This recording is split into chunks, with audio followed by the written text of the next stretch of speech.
আসসালামু আলাইকুম। সবাই নিশ্চয়ই ভালো আছেন। আলহামদুলিল্লাহ ভালো আছি এটা বললে একদমই মিথ্যে বলা হবে, কারণ আমার শরীর এবং মন দুটোই খারাপ। তো এ কটা দিন ভিডিও দিতে পারিনি। মাঝে, মাঝে ২-১টা পোস্ট দিয়েছি। তাতেই হয়তো অনেকে বুঝতে পেরেছে যে আমার হয়তো মন খারাপ বা কিছু একটা হয়েছে। অনেকেই ইনবক্সে নক করেছে বা জিজ্ঞেস করেছে যে কি হয়েছে। তো সেরকম একটা সময় হয়ে ওঠেনি যে সবাইকে রিপ্লাই দেবো। ভাবলাম এই ভিডিওর মাঝে আপনাদের সঙ্গে গল্প করতে, করতে সব কথা শেয়ার করি। তো সকালের নাস্তার পর্ব শেষ হওয়ার পরে রান্না করতে চলে এসেছি। নাস্তায় ছিল পরোটা, চা, কলা, একদম শর্টকাটে যা কিছু করা যায়। দুপুরের জন্য রান্না করতে চলে এসেছি। রান্নায় বেশি করে সবজি নিয়েছি, মাছ রান্না করব, ডাল রান্না করেছি, ভাতও রান্না হয়ে গেছে। কাজ করতে, করতে আমার ভিডিওগুলো তো আমি একা একাই ধরে রাখি, যার কারণে অনেক অংশই বাদ পড়ে যায়। অনেক কিছুই আমি আপনাদের সঙ্গে শেয়ার করতে পারি না। যখন একটু মনে পড়ে তখন আমি কিছু, কিছু কাজের অংশ ভিডিও ধরে রাখি। তো এর মাঝে আমার ছেলেদের স্কুলে রেজাল্ট দিয়েছে। আলহামদুলিল্লাহ সবার দোয়ায় আমার ২ ছেলে ভালো রেজাল্ট করেছে। তো ওদের স্কুলের রেজাল্ট যেদিন দিয়েছে তারপর থেকে আবার স্কুল বন্ধ দিয়েছে। তো বেশ কয়েকদিন ওদের স্কুল বন্ধ আছে। তো আল্লাহর কাছে শতকোটি শুকরিয়া যে ওদের স্কুলটা এখন বন্ধ আছে এই সময়। কারণ এই বিপদটা এমন একটা সময় ঘটেছে যে যখন ওদের স্কুল যদি এখন খোলা থাকতো তাহলে আমার আরও বেশি কষ্ট হয়ে যেত। যেকোনো বিপদই হঠাৎই চলে আসে। বিপদ তো কখনো বলে কয়ে আসে না।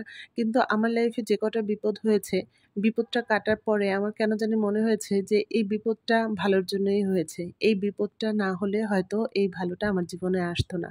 তো এখনও সেটাই মনে হচ্ছে যে এখন যে বিপদটা হয়েছে সেটা ভালোর জন্যই হয়েছে। আল্লাহ যা করেন ভালোর জন্য করেন, সবসময় এটা আমি মনে প্রাণে বিশ্বাস করি। আমার একটা ভালো পোস্ট দেখলে অনেকে যেমন খুশি হয়, আবার খারাপ পোস্ট দেখলেও তারা মন খারাপ করে, আমাকে ফোন দেয়, জানতে চায় কি হয়েছে। তাদের কাছে আমি সত্যি কৃতজ্ঞ। তারা সত্যিই আমাকে ভালোবাসে। যার কারণে আমার কোনো একটা সমস্যা বা আমার একটা ভালো খবরে তারাও জানতে চায় যে আমার কি হয়েছে। আমি এতে অনেক খুশি তাদের প্রতি। তো যাই হোক, যে বিপদটা হয়েছে সেটা আপনাদের সঙ্গে শেয়ার করছি। আমার এই ক্যাবিনেটটা ওয়াল ক্যাবিনেট আমার বাসায়।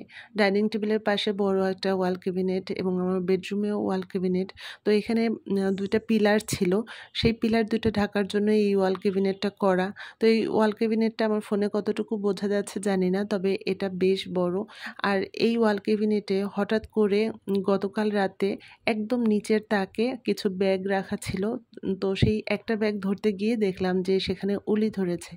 আর এত পরিমাণ উলি যে ওইটা দেখার পর আমার হাত পা কাঁপাকাঁপি শুরু করে দিয়েছিল যে আমি কখনো এরকম উলি স্বচক্ষে দেখিনি বা ধরেও নি হাত দিয়ে। আমার খুব ভয় লাগছিল। যাই হোক, এটা ছিল তার পরদিন। সম্পূর্ণ বাসাটা আমার একদম এলোমেলো। একদম বাসা চেঞ্জ করলে একটা ঘর এক জায়গা থেকে আরেক জায়গায় শিফট করলে যেমন এলোমেলো হয়, আমার বাসার অবস্থা এখন সেই রকম। সম্পূর্ণ ক্যাবিনেটের যাবতীয় যা কিছু ছিল আমি তো সম্পূর্ণটা আর কি ভিডিও ধরতে পারিনি। কিছু কাপড়-চোপড় আর কি রোদে দিয়েছি, সেটা একটু আপনাদেরকে দেখাচ্ছি। কিন্তু সব কিছু একদম এলোমেলো। এই ক্যাবিনেটের যা কিছু ছিল সম্পূর্ণ ক্যাবিনেটের সব কিছু আমি বের করেছি।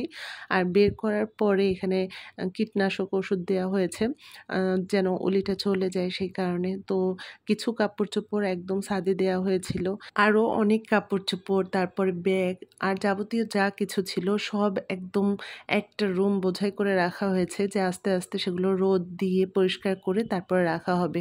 অবশ্য আল্লাহর কাছে শতকোটি শুকরিয়া যে সম্পূর্ণ ক্যাবিনেটে উলি আসতে পারেনি। শুধু ওই নিচের ওই অংশটুকুই উলি ধরা শুরু করেছিল। সম্পূর্ণ ক্যাবিনেটে যদি এটা ছড়িয়ে যেত তাহলে আমার দামি, দামি যত ড্রেস ছিল, তারপরে অন্যান্য যেই জিনিসগুলো ছিল সেগুলো সব নষ্ট হয়ে যেত। যে সামান্য অল্প একটুতেই আমার চোখে পড়েছে। তারপরও ২-৩ টা শাড়ি, বেডশিট এগুলো নষ্ট হয়েছে। তো সেগুলো আমি ফেলে দিয়েছি। তবে আল্লাহর কাছে তো শতকোটি শুকরিয়া যে আমি ওই অতটুকুতেই দেখেছি।